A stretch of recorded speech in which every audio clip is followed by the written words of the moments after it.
ఈ యొక్క వాక్యం మనం చూడగలిగినట్లయితే సియోను అనగానే, సియోను అంటే యెరూషలేము గురించి మాట్లాడుతున్నప్పుడు సియోను కుమారి అని వర్ణించదగినది మాట. అయితే ఈ సియోను కుమారి అయినటువంటి యెరూషలేము వీధులలో ఆయన తిరుగుతున్నాడు. ఎలాగా? సాత్వికుడై, సాత్వికుడై అనేటువంటి మాట అక్కడ చూస్తున్నాం. 11వ అధ్యాయం 29వ వచనంలో మనం చూడగలిగినట్లయితే, నేను సాత్వికుడను, దీన మనస్సు కలిగినటువంటి వాడను. ఎక్కడ కూడా చూసినట్లయితే ఆయన సాత్వికత ఇక్కడ ఉట్టిపడుతూ ఉంటారు. ఎక్కడ? యెరూషలేము వీధులలో తిరగడానికి ప్రారంభమైనప్పుడు ఆయన గాడిదను ఎన్నుకోవటం అనేది ఒక సాత్వికతకు. మనము చూసేటువంటి రాజు ఎటువంటి వాడట? సాత్వికత కలిగినటువంటి గొప్పవాడు అని చెప్పడానికి, తన్ను తాను తగ్గించుకుని ముందుకు నడవగలిగిన వాడు అని చెప్పడానికి ఈ ఉదాహరణ ఒకటి చాలు. దేవుని నామానికి స్తోత్రం కలుగును గాక. ఆయన సాధుత్వానికి, ఆయన సాధుశీలి అని చెప్పడానికి ఈ ఉదాహరణ కూడా చాలా బాగా పనికొస్తున్నది. ఎందుకంటే ఆయన గంభీరతను చాటుకోవడానికి, ఆయన రాజు అని చెప్పడానికి ఏదో గొప్ప గొప్ప వాహనాన్ని ఆయన ఎన్నుకోలేదు, కానీ ఆయన ఎన్నుకున్నటువంటిది సాధుశీల తత్వాన్ని తెలియచేయడానికి ఒక భారవాహనాన్ని ఆయన ఎన్నుకున్నాడు. దాని పేరే గాడిద. గాడిద. దేవుని బిడ్డలారా, ఎందుకు యేసు ప్రభు ఆ యొక్క యెరూషలేము వీధులలో తిరగాలి అనేటువంటి అనుకున్నాడంటే, ఆయన పరిచర్యలో ఎక్కడ చూసినా యెరూషలేములో చాలా తక్కువ పరిచర్య చేశాడు. ఆయన ఎక్కడ? యెరూషలేములో చాలా తక్కువ పరిచర్య చేశాడు. ప్రజలందరికీ ఆయన గురించి సరిగ్గా తెలియదు. రాజులకు, గొప్పవారికి, అధికారులకు అందరికీ యేసు ప్రభు అంటే ఏమిటో తెలుసు, కానీ అక్కడ ఉన్నటువంటి ప్రజానికానికి మాత్రం ఆయన రాజు అని, ఆయన దేవుడు పంపించినటువంటి కుమారుడు అని అక్కడ ఉన్నటువంటి ప్రజలకు తెలియదు. ఒకవేళ తెలిసిన నమ్మేటువంటి పరిస్థితుల్లో ఎవరు కూడా అక్కడ లేరు. ఎందుకంటే యెరూషలేము అనేది దేవునికి ముఖ్య పట్టణమైన ఆ యెరూషలేములో ఉన్నటువంటి ప్రజలు మాత్రం దేవుణ్ణి వ్యతిరేకించేటువంటి, యేసు ప్రభుని వ్యతిరేకించేటువంటి వారు. అందుకనే ఆయన రాజు అని చెప్పగానే, నువ్వు రాజువా అని చెప్పి ఆయన మీద ఎగతాళిగా మాట్లాడారు, నిందించారు, బాధ పెట్టారు. ఇశ్రాయేలు యొక్క జాతి, ఇశ్రాయేలు యొక్క ప్రజలు ఎవరి చేత? చుట్టుపక్కల ఉన్న వారి జాతుల నుండి ఒత్తిడి వచ్చేది. చుట్టుపక్కల జాతులతో పోలిస్తే ఇశ్రాయేలు అందరూ కూడా ఎలాగైపోయింటే, చెదిరిపోయినా, భయపడిపోయినా, ఒంటరిగా ఉండిపోయినా, దిక్కు తెలియక, దిక్కు తోచనటువంటి ప్రజలుగా ఎవరున్నారట? ఇశ్రాయేలు ప్రజలు ఉన్నారు. వారిని కాపాడే నాదుడు లేడా అన్నట్లుగానే ఒంటరిగా ఉండిపోయేటువంటి వారట. అటువంటి స్థితి ఇశ్రాయేలు సామ్రాజ్యానికి, ఇశ్రాయేలు ప్రజలకు మనకు కనబడుతున్నది. చూడండి, యెషయా గ్రంథం 1వ అధ్యాయం 8వ వచనాన్ని చూద్దాం. ద్రాక్ష తోటలోని గుడిసెల వలెను, దోసపాదులలో పాకవలెను, ముట్టడి వేయబడినటువంటి పట్టణము వలెను సియోను కుమార్తె విడువబడి ఉన్నది.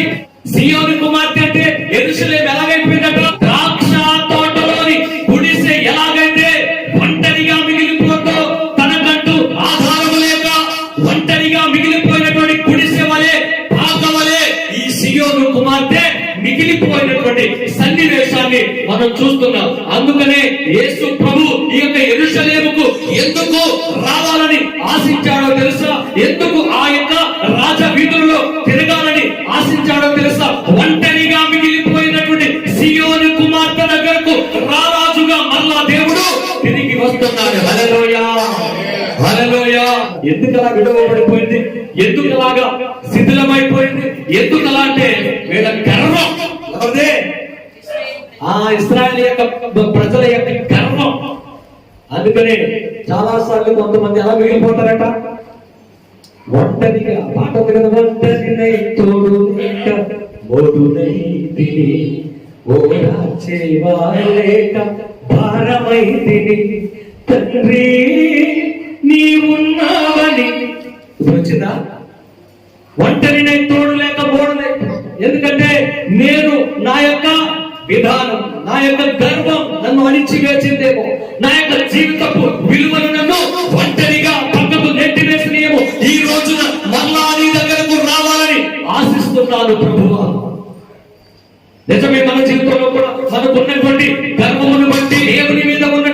వ్యతిరేకతను బట్టి, దేవుని మీద ఉన్నటువంటి తిరుగుబాటును బట్టి కొన్నిసార్లు ఒంటరిగా మారిపోవలసినటువంటి పరిస్థితి వస్తుంది. ఒంటరి అయిపోయిన తర్వాత అయ్యో నా జీవితం ఇలా అయిపోయిందండి, నేను దేవుని మీద తిరుగుబాటు చేయటం వల్ల నా జీవితం ఇలాగే అంధకారంలో ఉండిపోయింది, ఒంటరి బ్రతుకుగా మారిపోయింది. దోస పాత్రలో పాత ఎలా అయితే ఒంటరిగా మారిపోతూ అలా నా గతి ఒంటరిగా మారిపోయిందని సియోను కుమారి అయినటువంటి యెరూషలేము గురించి ఇక్కడ మాట్లాడుతూ ఉన్నాడు యెషయా. ఎవరు పట్టించుకోలేనటువంటి చుట్టూ ఉన్న యొక్క ప్రజల తిరుగుబాటుకు నోచుకుని ఒంటరిగా మారిపోయి గజగజావడికి పోతున్నటువంటి యెరూషలేము వీధులలో యేసయ్య తిరగడానికి గల కారణమని నేనున్నా మీతో కొంతమందికి స్తోత్రం. అదే సువార్త 21వ అధ్యాయం చూడండి ఒకసారి. 21వ అధ్యాయం 6-7 వచనం. శిష్యులు వెళ్లి యేసు తనకు ఆజ్ఞాపించినటువంటి ప్రకారము చేసి, యేసు ప్రభు ఒక రాజు ఆజ్ఞాపించినట్లుగానే, ఒక రాజు ఆజ్ఞాపించినట్లుగా ఇద్దరు చూశాడట. శిష్యులు ఇద్దరు చూసి, ఇదిగో మీ ఎదుట ఉన్నటువంటి గ్రామానికి వెళ్ళండి, ఇటువంటి ఆదేశం రాజు నుండే వస్తాను. క్రైస్తవాడు హల్లెలూయా చెప్తున్నాడు. అక్కడికి వెళ్ళండి, అక్కడ కట్టబడినటువంటి గాడిద ఒకటి కనిపిస్తా, దాన్ని తీసుకుని రండి. దేవుని వారికి స్తోత్రం కలుగునుగాక. హల్లెలూయా. ఏం జరుగుతుందో తెలుసు, ఏం జరగబోతుందో తెలుసు, ఏమి చెయ్యాలో స్పష్టమైనటువంటి ఆదేశాన్ని శిష్యులకు ఇస్తూ ఉన్నాడు. నేను ఏమవుతానో తెలుసు, ఇప్పుడు ఏం జరగబోతుందో తెలుసు, కాబట్టి మీరు వెళ్ళి అక్కడ ఉన్నటువంటి ఆ యొక్క గాడిదను విప్పుకుని రండి అని ఆజ్ఞాపిస్తూ ఉన్నాడట. అంటే దీన్ని బట్టి మనకు తెలిసిపోతుంది ఆయన రాజు అనే సంగతి.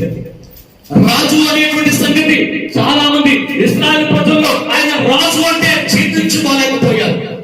ఆయన రాజు అనగానే వీళ్ళందరూ కూడా తర్జన అయిపోయి, యేసు ప్రభు రాజు అయితే ఇప్పుడు వచ్చినటువంటి మెస్సేజ్ అయితే మరి మేమెవరు, కాబట్టి వీటిని ఖచ్చితంగా శిక్షించాలనేటువంటి దురుద్దేశంతో కూడి అసూయతో కూడినటువంటి పన్నాగాలు అక్కడ పన్నాలు.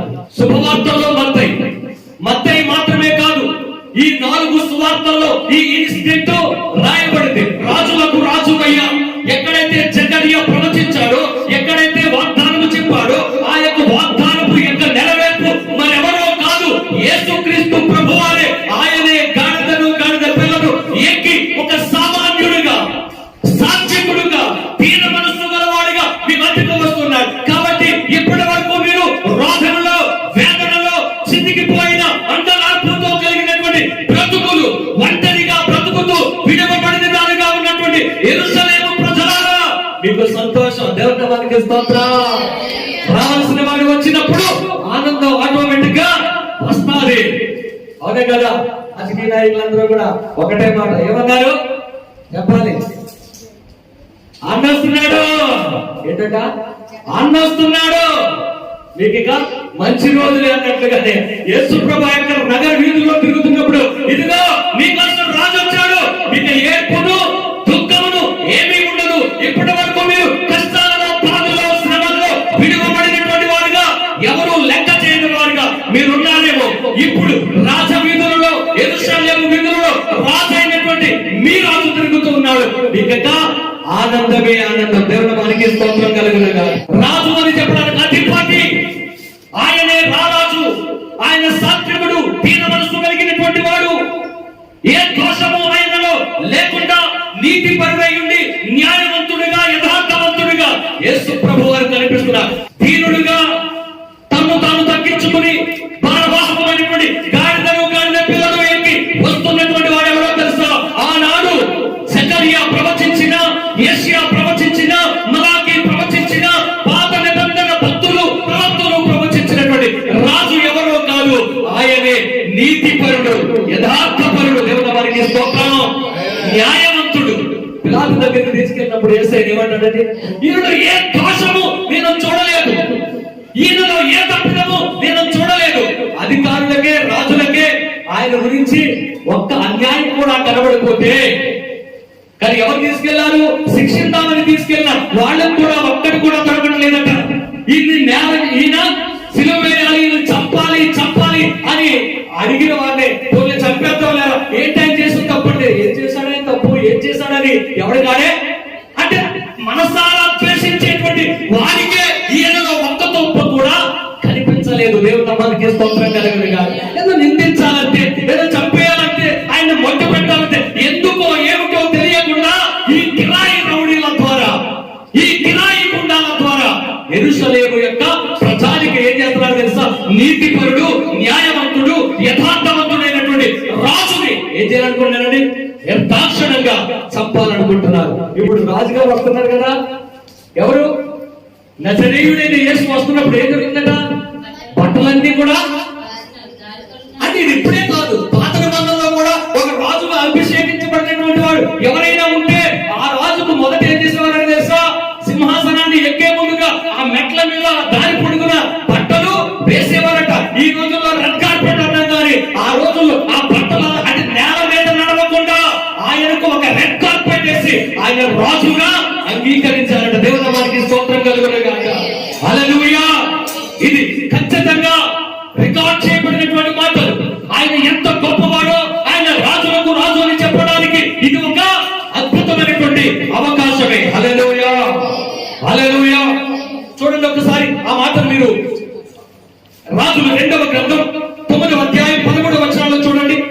ఈ రాజుగారిగా ప్రతిష్ఠించే ముందు, పాతాళాలను ఊదే ముందు, ఇతడు రాజు అని చెప్పక ముందు ఏం చేసేవారట? వారి యొక్క వస్త్రాలన్నీ తీసుకుని వచ్చి ఆయన మెట్ల మీద పరిచి, ఇప్పుడు రాజుగారు మెట్ల మీద నుంచి ఈ యొక్క వస్త్రాల పైన నడిచి వస్తూ ఉంటుంటే, ఈ రెడ్ కార్పెట్ మీద నడిచి వస్తుంటే ఇతడే రాజు. దేవుని నామానికి స్తోత్రం కలుగును గాక. హల్లెలూయా. పిఎం సీఎం ఎవరైనా వచ్చినప్పుడు రెడ్ కార్పెట్ వేస్తే వారు మాత్రమే ఆ రెడ్ కార్పెట్ మీద నడుస్తూ ఉంటారు. ఆయన వచ్చిన తరువాతే ఆయనతో పాటు ఎవరైనా రావాలి కానీ ఆయన గొప్పవాడు అని చెప్పడానికి ఈ రెడ్ కార్పెట్ అయినటువంటి ఈ బట్టలు పరచడం మనకు తెలియజేస్తున్నది. హల్లెలూయా, హల్లెలూయా. ఇదంతా కూడా ఏమిటో కాదు, జకర్యా గ్రంథంలో ఉన్నటువంటి 9వ అధ్యాయం 9వ వచనము నెరవేర్పు మాత్రమే. హల్లెలూయా. ఆ యొక్క నీతిపరుడైన, న్యాయవంతుడైన, యథార్థవంతుడైనటువంటి యేసు నామములోనే రక్షణ కలుగుతుంది. ఎవరికి రక్షణ కలుగుతుంది? ఎవరైతే ఇరుకులో, ఇబ్బందులో, వ్యాధి బాధల చేత కట్టబడ్డారో, ఎవరైతే పాపం ఊపిలో చిక్కబడ్డారో, ఎవరైతే ఒంటరిగా మిగిలిపోయారో, ఎవరైతే నన్ను ఎవరు పట్టించుకోవట్లేదు అనేటువంటి దృక్పథముతో ఒంటరిగా మిగిలిపోయారు, వారందరికీ దేవుడు ఏమి ఇవ్వబోతున్నాడు? రక్షణ ఇవ్వటానికి. దేవుని నామానికి స్తోత్రం. ఇశ్రాయేలు ప్రజలు ఏం చేస్తారో తెలుసా? దేవుడికి ఉన్నాడని తెలుసు, అద్భుతకరుడు, ఆశ్చర్యకరుడు అని తెలుసు, నీళ్ల బండల నుంచి నీళ్లను రప్పించాడన్న సంగతి వారికి తెలుసు, ఎడారిలో వారికి నీటి మూట పుట్టించన్న సంగతి వారికి తెలుసు, ఎర్ర సముద్రాన్ని 2 పాయలుగా చేసింది ఆయనని తెలుసు. అయినా కానీ వాళ్ళు ఏం చేశారట తెలుసా? ఇశ్రాయేలు ప్రజలు తిట్టే తిట్లు బైబిల్ గ్రంథంలో మీరు చదవండి, ఎంత దారుణంగా ఉంటాయంటే అంత దారుణంగా ఉంటాయి. ఎందుకంటే వాళ్ళు రుచి చూసి ఎక్కడికి వెళ్ళిపోయినట్టు మళ్ళా వెనక్కి వెళ్ళిపోయారట. మళ్ళీ ఎవరు చుట్టూ తిరుగుతున్నారు? చేసిన పాపం అంటే ఏంటో తెలుసా? దేవుడు ఉన్నాడని తెలిసి, ఆ దేవుడు మా దేవుడు అని తెలుసు, మమ్మల్ని పుట్టించిన వాడు ఆయనే తెలిసినా గానీ మళ్ళా వీళ్ళు వెనక్కి వెళ్ళిపోయి వారు పితృపారంపర్యమైనటువంటి ఆచారాల చొప్పున వారు మరలా బ్రతుకుతుంటే దేవుడికి కోపం వచ్చేసేదండి. చాలా విపరీతమైనటువంటి కోపం. రోజు ప్రతి వాడు జ్ఞాపకం చేసుకోవాల్సింది ఏంటో తెలుసా? ఒక్కసారి దేవుడిలో అడుగు పెట్టినటువంటి మన జీవితాలను దేవుడికి అంకితం చేసి ఆయనే దేవుడని, ఆయన వలనే మనకు రక్షణ కలుగుతుందని మనం చెప్పగలగాలి. దేవుని నామానికి స్తోత్రం కలుగును గాక. హల్లెలూయా. ఎందుకంటే ఏ దోషము లేనటువంటి వాడు, ఆయన నిత్యము రాజుగా పిలువబడుతున్నటువంటి వాడు, ఆయన న్యాయవంతుడు. అందుకనే సియోను నివాసులారా, బాధలో ఉన్నటువంటి వారులారా, ఒంటరిగా విడువబడినటువంటి వారులారా, మీకంటూ హోప్ లేనప్పుడు, నిరీక్షణ లేనప్పుడు మీకు నిరీక్షణ కలగజేయడానికి నీతిపరుడైనటువంటి రాజు భారవాహకమైనటువంటి గాడిదలు ఎక్కి మీ మధ్యలో సంచారం చేస్తున్నాడు. ఆయనను నమ్ముకుంటే మీకు రక్షణ కలుగుతుంది. దేవుని వారికి స్తోత్రం. దేవుడు ఆదేశించాడు ఒక మాట, వెంటనే ఒక రాజు అక్కడ ఆదేశించగానే అక్కడ మీరు వెళ్ళండి, వెళ్ళి మీకు అక్కడ ఎవరుంటారట? కట్టబడినటువంటి ఒక గాడిద మీకు కనబడుతుంటారు. దాని ఏం చేయాలట? విప్పి తోలుకుని మీరు తీసుకురండి. అంటే చాలా చీప్, వాళ్ళు చెప్పాలంటే చాలా చీపెస్ట్ మాట, సాధారణమైనటువంటి ఒక వాహనం. ఇప్పుడు ఆ వాహనాన్ని దేవుడు కావాలని కోరుకుంటూ ఉన్నాడు. ఎందుకంటే గాడిదను కూడా సామాన్యుడి ప్రయాణానికి వాడతారు తప్ప రాజులు ఏమిటండి వాడు. కానీ దీన్ని బట్టి మనకి ఏదో అర్థమవుతుందంటే ఆయన ఎంత తగ్గింపు గలవాడు, ఆయన ఎంత సామాన్య స్థితిని కోరుకుంటున్నాడు, ఆయన యొక్క స్థితిగతి ఈ గాడిద వాహనాన్ని ఎక్కేటప్పుడే మనకు అర్థమవుతూ ఉంటుంది. హల్లెలూయా. ఎందుకు ఎత్తుకున్నాడంటారు ఈ గాడిదను? దేవుడే తగ్గించుకుంటే, నిన్ను రక్షించేవాడే అంత తగ్గించుకుంటే, రారాజు అయ్యుండి ఆయనే నిన్ను తగ్గించుకుంటే, సింహాసనం మీద అధిష్ఠుడైనటువంటి వాడు ఆయనే తగ్గించుకుంటే, సృష్టికర్త అయినటువంటి దేవుడే తగ్గించుకుంటే, నీస్ గారు మాకు మీటింగ్స్ కావాలంటే డేట్లు అన్నారు. ఏ రోజు చెప్పండి అన్నారు. 8, 9 అని చెప్పారు. సరేనండి టిక్ పెట్టుకోండి వస్తున్నాను అన్నారు. అయ్యానండి. మరి మొదటి రోజున 100 మంది ఉంటారండి, రెండో రోజున ఇంకో 50 మంది పెరుగుతారండి, పర్వాలేదండి అంటున్నాడు ఆయన. ఎలాగట? ఎందుకు అన్నారు ఈ మాట? అంతకుముందు మీటింగ్ రమ్మంటే ఒక పాస్టర్ గారు తర్వాత వెళ్ళిపోయినప్పుడు నన్ను చాలా కసురుకున్నాడండి ఆయన. ఏంటయ్యా ఎలాంటి మీటింగ్ పిలిచాడు? ఏంటి 50 మందికి 100 మందికి చెప్పేవాడినా అని అన్నాడంటే, అందుకే మిమ్మల్ని అడుగుతాను అంటున్నాడు. చాలా బాధేస్తుంది, చాలా బాధేస్తుంది. ఏంటంట 100 మంది ఉంటే నువ్వు మీటింగ్ రా, 50 మంది ఉంటే మీటింగ్ రా. నేనేమన్నా తెలుసు ఒక్కటే మాట, 100 మంది ఉంటారండి, తర్వాత రోజు 150 మంది ఉంటారండి, పాస్టర్ గారు మరి పర్లేదు కదండి అని అంటే, బరకాలు వేస్తారా అక్కడ అన్నాను నేను. ఏంటి బరకాలు వేస్తారా అన్నాను కింద.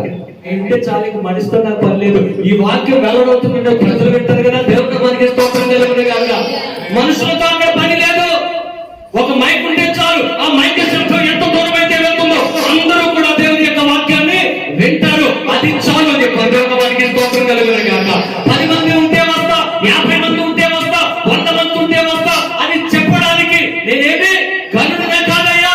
యేసు ప్రభు అంతటి వాడే తన్ను తాను తగ్గించుకుని రాజుగా ఉన్నవాడే గాడిద పిల్లని ఎక్కొస్తుంటే మన బ్రతుకులంతండి, మన బ్రతుకులంతా మనం హెచ్చించబడడానికి మనమేమి ఇక్కడికి రాలేదండి. చాలా సామాన్యుడిగా కూల్గా ఆయన ఉండగలిగితే మనమెంతటి వారమండి. అందుకనే జ్ఞానులైన వారిని సిగ్గుపరచడానికి దేవుడు ఏమన్నట? వెర్రి వారిని ఎన్నుకున్నాడట. బలవంతులను సిగ్గుపరచడానికి బలహీనులను ఎన్నుకున్నాడట.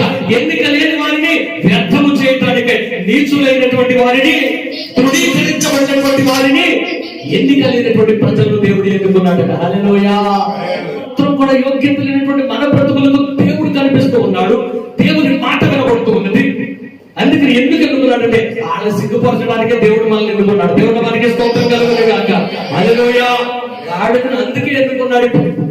ఎందుకంటే ఎవడు ఏ మనుష్యుడు గొప్పవారిగా ఉండడానికి, కాల రెగరేయటానికి ఎవడు కూడా సాహసం చేయకుండా ఆయనే గాడిద పిల్లలు ఎక్కువ వస్తుంటే, ఇప్పుడు కారు లేకపోతే రాను, 50 మంది ఉంటే రాను, సరైన సౌండ్ సిస్టమ్ లేకపోతే రాను. 100 మంది ఏం చేస్తారో తెలుసా? మీకు తెలియదండి. స్టేజ్ మీద ఉంటారు కదా, దగ్గర 5,000 మంది ఉంటారు. ఇక్కడ మైక్ తీసుకుని పాట పాడుతూ ఉంటాడు. ఈ మైక్ సరిగ్గా రాకపోతే అలా గట్టేసేస్తా ఉంటాడు. ఇది ప్రయాసం తగలయ్యా. ఏంటంట ఈ స్థితి ఏంటి అర్థమైందా? అసలు ఇంత స్టేజ్ మీదకి రావడానికి 5,000లో పాడటానికి దేవుడు నిన్ను అధికంగా అత్యధికముగా గొప్పవాడిగా చేస్తే ఈ సిస్టమ్ బాగాలేదని ఏం చేసేస్తాడట? సిగ్గుందానికి అసలు ఈ రోజు ఇలా తయారయ్యారండి చాలా మంది. నేను రాజమండ్రి మీటింగ్ వెళ్తే అక్కడ దగ్గరికి 250 మంది కూర్చుని ఉన్నారు. నాకు ప్రసంగాలు ఇచ్చారు, మైక్ ఆగిపోయింది, కరెంట్ లేదు. పాస్టర్ గారు అన్నారు 2 పాటలు పాడుకున్నారు. అందులోగా పాట పాడే కరెంట్ ఉంటే చెప్పేటువంటి ఈ టైప్ కాదు. కరెంట్ లేకపోయినా కానీ మీకు సువార్త అందించగలని చెప్పేసి గంట సేపు మాట్లాడారు. అందరూ కూడా ఉజ్జీవింపజేయబడ్డారు. అల్లు చెప్తున్నా కరెంట్ ఉన్నప్పుడే చెప్పాలగా. దేవుడు మనకి స్తోత్రం కలుగునే గాక. కరెంట్ లేకుండా ఆ ఇక్కడ 250 మంది చుట్టూ తిరుగుతూ వాక్యం చెప్తుంటే ఆ సేవకుడు కన్నార్పణ ఆయన చదువుతున్నాడు. నేను గంట సేపు చెప్పాను వాక్యం. చెప్పంటారు మానేమంటారు, 5 వాక్యం చెప్పండి అంటారు. హల్లెలూయా. ఇప్పుడు వాక్యం చెప్తూ ఉండగా ఆ కరెంట్ ఉన్నప్పుడు కంటే కరెంట్ లేనప్పుడు వచ్చినటువంటి ఉద్యోగం ఉందే, అది చాలా చాలా అద్భుతంగా ఉంది. దేవుడు మనకి స్తోత్రం కలుగునే గాక. ఏంటి మైక్ సిస్టమ్ బాగోకపోతే మైక్ ఇసిరేస్తావా? 50 మంది ఉంటే మీటింగ్ రావా? ఇదా నీకు నేర్పించింది? కాదు కాదు. ఎన్నోసార్లు ఇటువంటి పరిస్థితులు ఎదుర్కొన్నప్పుడు కూడా ఏ మాత్రం కూడా తగ్గక, ఎందుకంటే యేసు ప్రభు అని తగ్గిపోయినప్పుడు మనమేంటంటే దేవుడు అటువంటి విధానాన్ని దేవుడు మనకి ఇవ్వడం గొప్ప ఆధిక్యత కదా. దేవుడు మనకి స్తోత్రం కలుగునే గాక.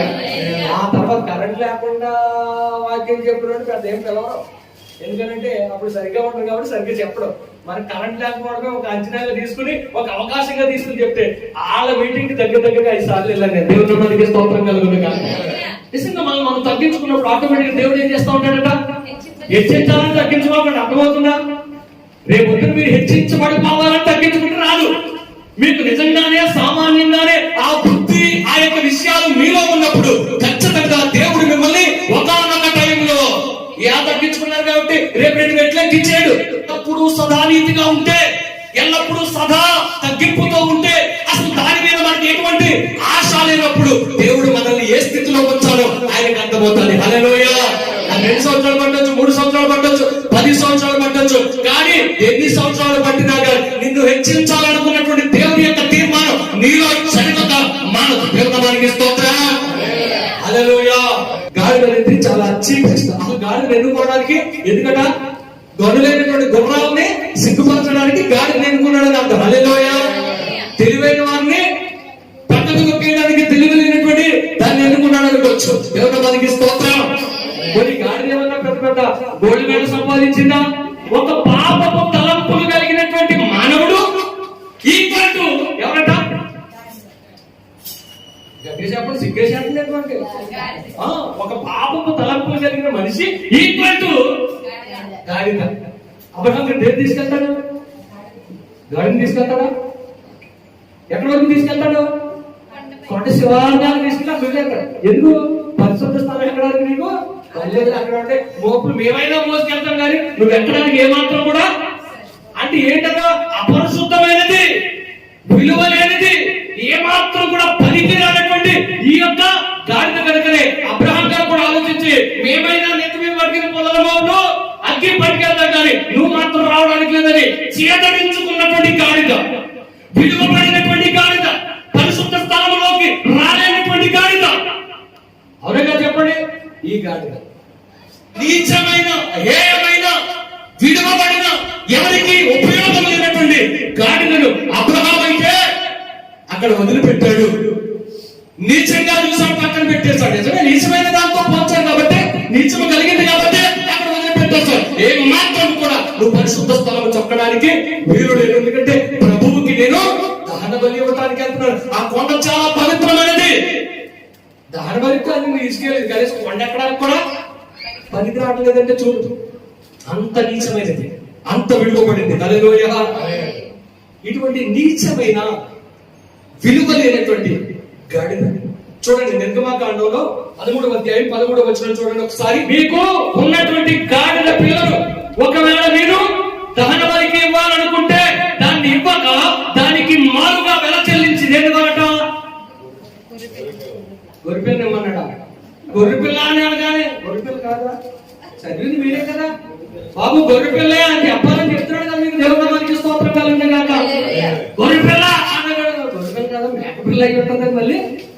మళ్ళీ దాంట్లో చదివింది మీరే, విన్నది మీరే, కానీ ఎవరైనా ప్రశ్నిస్తే వెంటనే మనకి ఓ తెలియనటువంటి చిన్న అనుమానం చెప్పు వచ్చేస్తాం. ఇప్పుడు గాడిదకు ప్రతిగా గాడిద మెడ వెనక్కొట్టకుండా ఉండాలి అంటే, అది నాశనమైపోకుండా ఉండాలంటే, నిశ్చితమైనది, పాపపు తలంపులు కలిగింది, విడువబడింది, నిశ్చితమైనటువంటి గాడిద ఇప్పుడు మెడ వెనక్కొట్టబడకుండా ఉండాలి అంటే దానికి ప్రతిగా గొర్రె పిల్ల బలియాగమైపోవాలంటే దేవునికి స్తోత్రం కలుగును గాక. హల్లెలూయా. ఎందుకంటే గాడిద అలా చనిపోవడం ఎవరికి ఇష్టం లేదు? దేవునికి ఇష్టం లేదు. అందుకనే దానికి మారుగా గొర్రె పిల్ల అర్పించబడాలి. అందుకనే గాడిద మెడ వెనగొట్టకుండా, గాడిదను చంపకుండా, గాడిదను అసహ్యంగా చూడకుండా, ఇదిగో నిన్ను అసహించుకున్నాను కదా, పక్కన పెట్టాను కదా సియోను కుమారి, నువ్వు విడువబడిన దానివి కాదు, తోటలో పాక లాంటి దానివి నువ్వు కాదు, ఒంటరివైనటువంటి దానివి కాదు, ఇప్పటి వరకు గాడిద లాంటి దానివే. అయితే ఈసారి ఏం చేస్తున్నాడు తెలుసా? నీకు ప్రతిగా నేను బలి అవ్వబోతున్నాను. నువ్వు లేచి సంతోషించి ఆనందించి గొప్ప గంతులువే. హల్లెలూయా. అని నేను అంటూ ఉంటాను, పాపపు ఊపిలో చిక్కబడినటువంటి వాడు ఈ యొక్క ప్రపంచంలో చాలా మంది ఉన్నారు. ఒంటరిగా మిగిలిపోయిన వాడు, నీచముగా అణగారిన వర్గాలుగా ఉన్నటువంటి వారు చాలా మంది ఉన్నారు.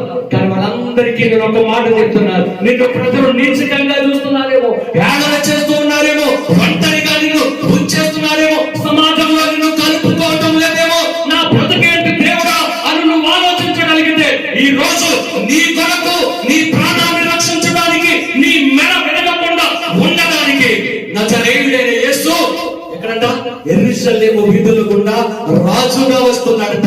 ఆయన నీకు ప్రతిగా చనిపోవడానికి. హల్లెలూయా.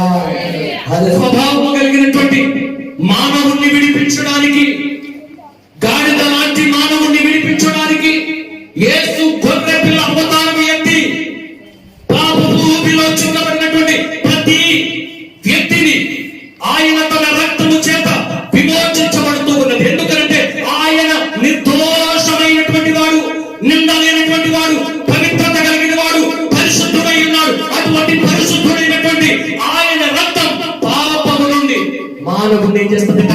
విడిపిస్తుందట. దేవుడు నామానికి స్తోత్రం కలుగును గాక. ఒక్కొక్కడు ఒక్కొక్క కట్టువాడికి కట్టబడిపోయినటువంటి విధానముతో ఉన్నారు. వీడిని విడిపించడానికి దేవుడి లోకానికి వచ్చి ఉన్నాడు. దేవుడు నామానికి స్తోత్రం కలుగును గాక. హల్లెలూయా. మన అలవాట్లు మార్పడానికి, మనకున్నటువంటి బానిసత్వపు సంఖ్యలు పెంచడానికి చెప్తున్నాడు. మీ ఇద్దరు వెళ్ళి అక్కడ కట్టబడినటువంటి గాడిద ఉంటున్నది, తీసుకురండి. మధ్య ఆదివారం రోజున దేవుడు చూపిస్తున్నటువంటి మాట, కట్టబడినటువంటి మనం కూడా ఒకసారి కట్టబడినటువంటి గాడిద లాంటి వాళ్ళమే, పాపపు స్వభావం కలిగినటువంటి వాళ్ళమే. అందరూ కూడా మనం విసిరేశారు. ఏ ఒక్కరి మధ్యలో మనకి పేరు ప్రఖ్యాతలు లేవు. కానీ ఈ రోజున ఎప్పుడైతే వెప్పబడి దేవుడి దగ్గరికి వచ్చామో దేవుడు మనకి ఘనతనిచ్చాడు. హల్లెలూయా. హల్లెలూయా. నేను అనుకుంటుంటాను, ఆ గాడిద చాలా గంతులేసేసి ఉంటారు. ఎందుకు? అప్పటిదాకా కట్టబడింది. గంతులేద్దామంటే స్వేచ్ఛ లేదు, దానికి బందీ అయిపోయింది, స్వతంత్రం లేదు. కానీ ఎప్పుడైతే మానవుడు పాపాల నుండి విడిపించబడ్డాడో స్వతంత్రుడిగా ఉంటాడు. అదే కదా దేవుని యొక్క వాక్కు చేత తృప్తిపరచబడుతున్నప్పుడు పాపం అంటే అసహ్యం కలుగుతుంది. ఆ అసహ్యాన్ని విడిచిపెట్టి మనం వచ్చేయాలని మనం అనుకుంటున్నాం. లోకం మనల్ని ఏం చేయదట? విడిపిస్తుంది. అందుకనే మన శక్తులతో మనము విడిపించుకోలేం, మనకు బలంతో మనం విడిపించుకోలే, మన తెలుగుతో మనం విడిపించుకోలే. కానీ ఇప్పుడు ఏం చేయాలట? నీకు ఆ ఉద్దేశం కనుక ఉంటే నీ ఉద్దేశాన్ని, నీ ఆశను సఫలీకృతం చేయవాడు నా యేసు. హల్లెలూయా. మీరు పాపము చేస్తున్నంత సేపు మీరు పాపానికి దాసులు. అంతే. మీరు పాపం చేస్తున్నప్పుడు మీరు పాపానికి దాసులు. ఎప్పుడైతే మీరు పాపాన్ని మాని ప్రభువు దగ్గరికి వచ్చారో మీరు స్వతంత్రుడిగా ఉంటారు. హల్లెలూయా. ఎవరు చేస్తారు అక్క స్వతంత్రాన్ని? ఎవరిస్తారు? కుమారుడైనటువంటి యేసుక్రీస్తు ఆయన కార్చినటువంటి రుధిరము వల్ల, ఆయన యొక్క రక్తము వలన మీరు స్వతంత్రులుగా మారుతారు. దేవునికి స్తోత్రం కలుగును గాక. నన్ను విడిపించేయండి బాబా, నేను స్వతంత్రులుగా ఉండాలనుకుంటున్నాను, నన్ను విడిపించేయండి, నన్ను కట్టేద్దాం బాబు అని గోలాడుతుంది. కానీ విడిపించే నాలుగు లేదు. దేవునికి స్తోత్రం. అర్థమవుతుంది నేను చెప్పేది. మనం విడిపించబడితే మనకి స్వతంత్రం ఉంటుంది. చూడండి, చిలకల పందిలో పెట్టేస్తారు, అది ఎక్కర్లేదు, బాగుతూ ఉంటది. మనం ఏమో దాని దగ్గరికి వెళ్ళి చించాలంటే ఎప్పుడు వద్దామో బయటకుంటే ఒకేసి అంత నుంచి వస్తుంది. అది గట్టిగా పుట్టి పరిగెట్టుకుని వెళ్ళిపోతాం అనుకుంటారు. మనకి అంతకుముందు చదువులు పాఠంలో కూడా ఉంటారు. ఎందుకంటే ఆ పంజరంలో పెట్టినప్పుడు అది ఏమాత్రం కూడా నిరాశతో ఉండేదట, బాధతో ఉండేదట, వేదనతో ఉండేదట. ఎందుకంటే పంజరము ఈ రోజు మానవుడు కూడా పాపం అనేటువంటి పంజరాల్లో చిక్కబడినప్పుడు ఆనందం ఉండదు, సంతోషం ఉండదు.